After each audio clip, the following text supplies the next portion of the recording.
عشاء کی نماز کا وقت کب تک رہتا ہے؟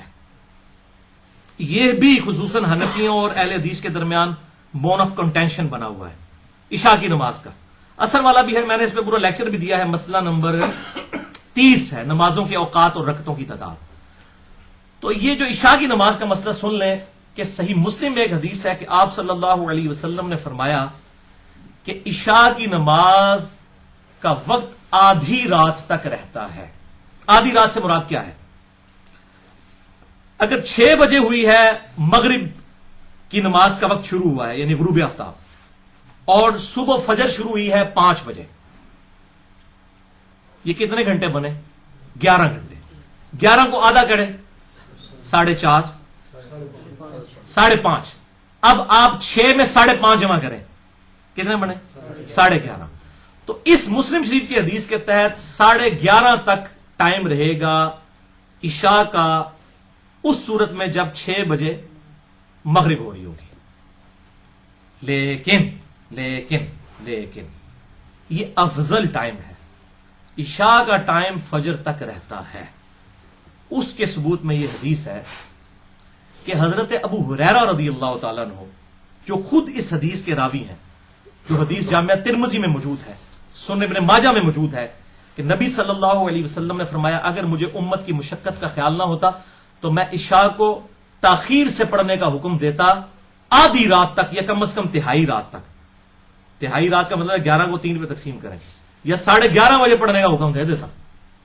اور بخاری اور مسلم کی متفق علیہ حدیث ہے یہ کہ اگر مجھے امت کی تکلیف کا خیال نہ ہوتا تو میں عشاء میں تاخیر کا حکم دے دیتا ان کو.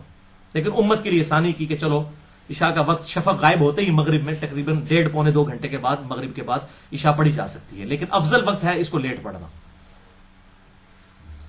تو وہ جو صحیح مسلم کی حدیث ہے نا، اس کی تعویل اس طرح ہوگی کہ وہ افضل وقت ہے آدھی رات تک پڑھنا. کیوں؟ کہ سیدنا ابو ہریرہ رضی اللہ تعالیٰ عنہ، جو خود ان نماز کی اوقات کی حدیثوں کے راوی ہیں، انہی کا اپنا قول موجود ہے.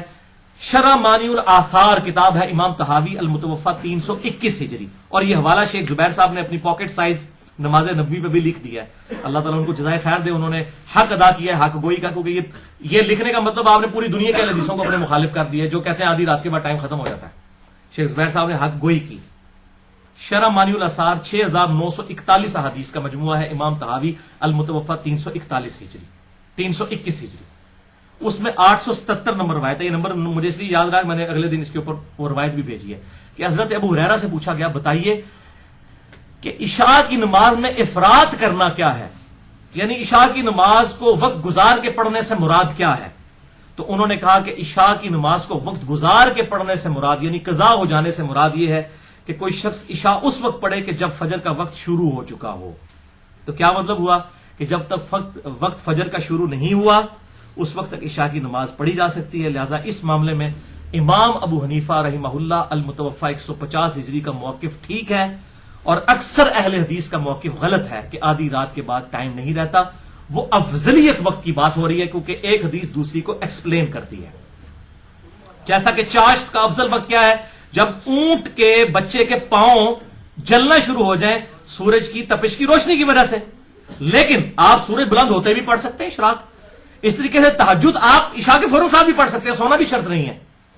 لیکن افضل وقت کیا ہے؟ آخری پہر میں اٹھ کے پڑھنا. اسی طریقے سے افضل وقت یہ ہے کہ آدھی رات سے زیادہ ڈیلے نہ کیا جائے. لیکن اگر کوئی فجر کا وقت داخل ہونے سے پہلے عشاء پڑھ لیتا ہے تو اس کی عشاء کی نماز بالکل درست ہوگی. لہذا یہ عشاء کی نماز والا معاملہ بھی میں نے الحمدللہ اس حوالے سے کلیئر کر دیا ہے.